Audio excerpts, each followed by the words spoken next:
আসসালামু আলাইকুম। এখন দুপুরের খাবার দিয়েছি ওদেরকে, ধান, গম, ভুট্টা ভাঙ্গা, ওরা খাচ্ছে।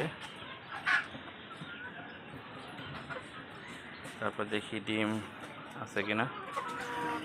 এই খুপে এখনো পারে নাই,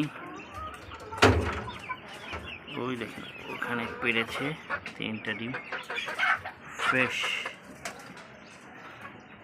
তারপরে এইগুলো প্রত্যেকটাতে মাটি দিয়েছি, ওরা জানি অ্যাকচুয়ালি মুরগি সবসময় মাটিতে স্বাচ্ছন্দ্য বোধ করে খেলাধুলা করতে বা গোসল করতে।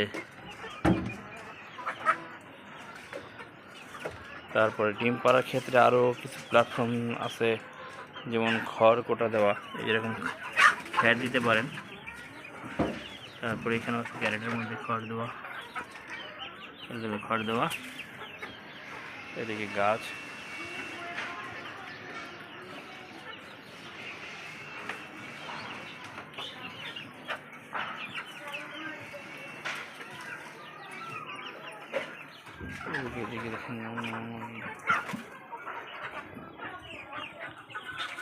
আপনারা যে কেউ পালতে পারেন ছোটোখাটোভাবে, সুন্দর করে, বেশি খরচ লাগে না।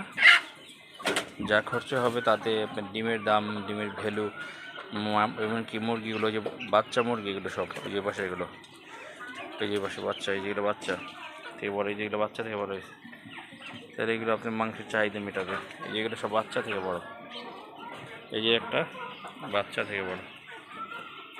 আলহামদুলিল্লাহ, আমি সবাইকে উদ্বুদ্ধ করি আপনারা অল্প করে শুরু করেন, ইনশাল্লাহ অনেক ভালো করবেন। আসসালামু আলাইকুম।